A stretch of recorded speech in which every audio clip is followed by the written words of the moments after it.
नमस्कार विश्व के समस्त सनातनी भाइयों बहनों। आज मैं सनातन से संबंधित बड़ी महत्वपूर्ण जानकारी देने जा रहा हूँ। कल रामनवमी थी और कल ही नवरात्र का समापन हुआ है, तो मैं कुछ बड़ी महत्वपूर्ण जानकारी देने जा रहा हूँ सनातन से संबंधित। प्रभु श्री राम धराधाम पर क्यों आए थे? माता ने 9 रूप क्यों लिए थे? भगवान श्री कृष्ण धराधाम पर क्यों आए थे? इनका क्या उद्देश्य था? उस उद्देश्य को जब तक हम नहीं जानेंगे तब तक हम भटकते ही रहेंगे। और अभी सनातन की स्थिति वैसी ही है, भटकाव वाली। भगवान श्री राम धराधाम पर इसलिए आए थे ताकि हम आसुरी विचार वाले लोगों को समझ सकें, उन्हें जान सकें।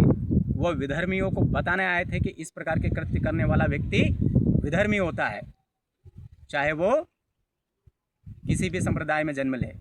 रावण ब्राह्मण कुल में जन्म लेकर भी असुर कहलाया। दुर्योधन राजा का पुत्र होते हुए भी आसुरी गुण का था, इसलिए भगवान श्री कृष्ण ने उसका विनाश करवाया, समस्त कौरवों का विनाश करवाया। और उस समय जितने भी आसुरी विचारधारा के थे उन सभी का विनाश करवाया। भगवान प्रभु श्री राम ने भी यही किया, माँ नव दुर्गा ने भी यही किया। तो हमारे जितने भी अवतार हैं, जितने भी देवता हैं, उनके आने के पीछे बड़ा महत्वपूर्ण कारण था। और वो कारण यही था ताकि हम इन आसुरी प्रवृत्ति के लोगों को समझ सकें। पर हुआ क्या? आज हम उस बातों को भूल गए हैं। और धर्म की तो परिभाषा ही ये कहती है कि धार्यते इति धर्मा, जिसे धारण किया जा सके वो धर्म है। तो धारणाएं तो अनेक होती है, कई प्रकार की चीज़ों को धारण किया जा सकता है, पर धर्म उसे कहा जाता है जो सर्वश्रेष्ठ होता है। ऐसी धारणा जो सर्वश्रेष्ठ हो, जिसमें सबका कल्याण छुपा हो, उसे धर्म कहा गया है। और सनातन धर्म वैसा ही है। तो अवतार जो सिखाने आए थे वो सीखे। अब हमने सीख क्या लिया है?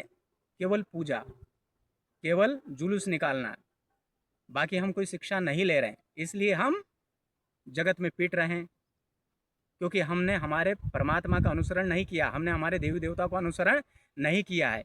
हम उनका एक गुण भी धारण नहीं करना चाहते हैं। यही विडंबना है सनातन की।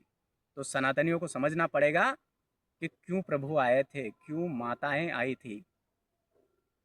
तो मेरा निवेदन है विश्व के समस्त सनातनी भाइयों बहनों से कि अपने धर्म को समझे, केवल उसे पूजा तक सीमित ना रखें। और अगर पूजा तक ही सीमित रखना था तो प्रभु स्वयं कहते कि केवल मेरी पूजा कर लो, मैं सारा काम मैं ही करते रहूँगा। पर ऐसा नहीं था। भगवान श्री राम ने भी सेना का निर्माण किया और विधर्मियों का विनाश किया। भगवान श्री कृष्ण ने भी पांडव को समझाया, अर्जुन को समझाया और विधर्मियों का विनाश किया। माताओं ने भी यही किया। यदि मेरी बातें आपको सही लगती है